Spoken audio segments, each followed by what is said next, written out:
Sukunat ko'ngillarga sokinlik ulashuvchi kabi.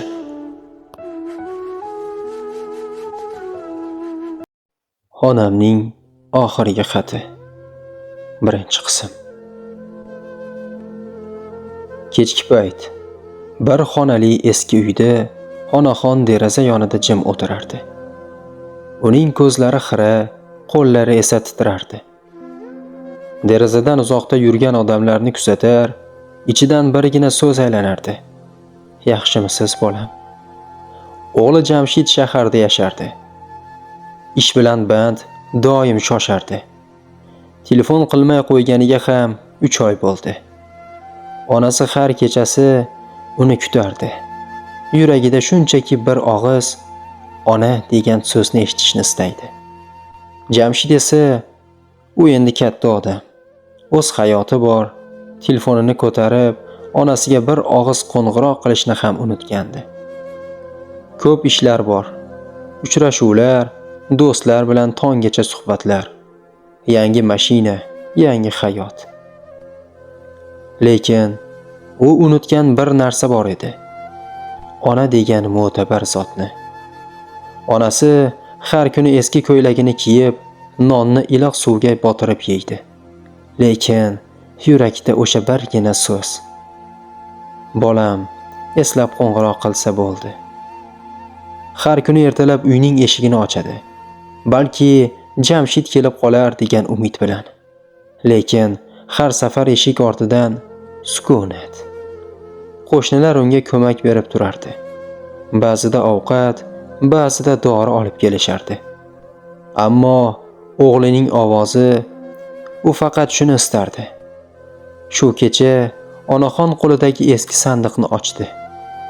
Undan bir dona sarg'aygan qog'oz chiqdi va maktub yozdi. Qo'li titrardi, ko'zlaridan yosh oqardi. Har bir so'z yuragidan to'g'ri qog'ozga tomchilardi. Bolam Jamshid, men seni kechirdim. Sen yashaysan. Men esa asta-sekin yo'q bo'lib boryapman. Agar bu xatni o'qisang, bilki men seni har doim sevganman. Shaharda Jamshid odatdagidek kunini ish bilan boshladi. Tongini kofe, avtomobil signal tovushi, doimiy shoshilish. U uchun har narsa joyida edi. Faqat bir narsa yo'q edi. Vijdon xotirjamligi. Ishxonada unga xat olib kelishdi. Eskicha qog'oz, sarg'aygan konvert. U hayron bo'ldi. Kim yozishi mumkin bunaqa xatni? Konvertni ochdi. Ichidan onasining qo'li bilan yozilgan maktub chiqdi.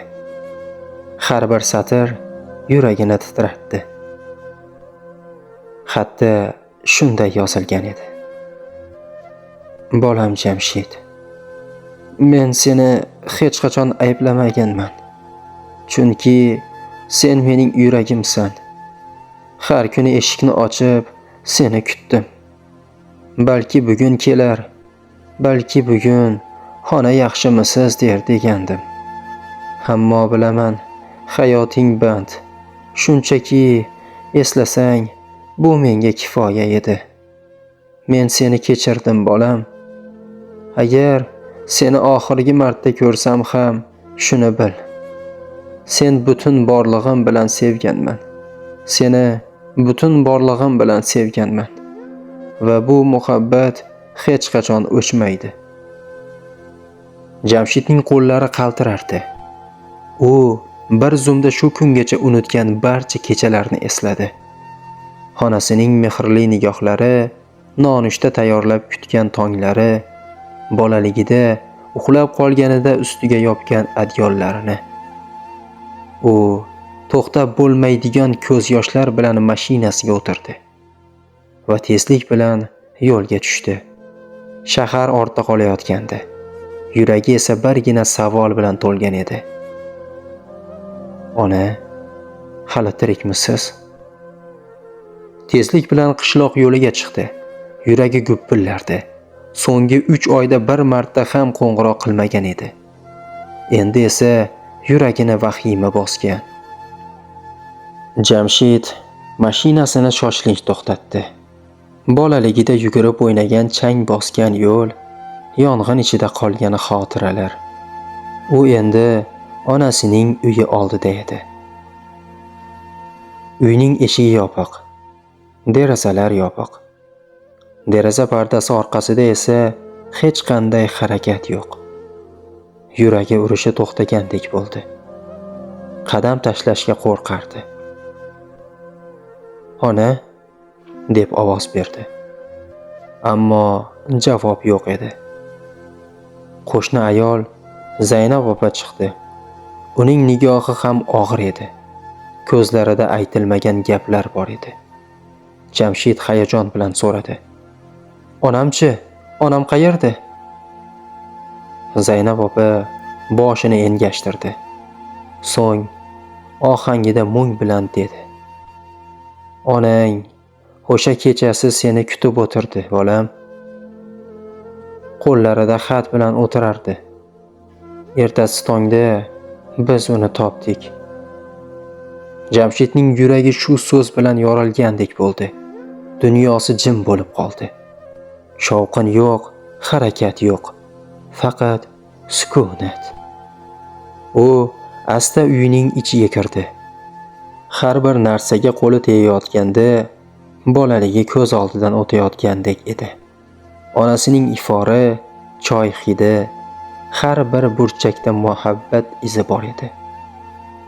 Stolda, deraza oldida onasi yozgan maktub joyida yotardi. Uning yonida esa bir dona sovg'a qutichasi. Jamshid qutichani ochdi. Ichida eski surat va kichkina yozuv. "Sen bu suratda endigina 2 yoshda eding. Seni ilk bor mening o'g'lim deb quchoqlaganim esingdami? Har doim seni sevganman. Har doim kutganman." Jamshid yig'lab yubordi. Erkaklarning yoshi ko'pincha yuragida bo'ladi. Ammo u endi uni tuta olmadi. Davomi bor.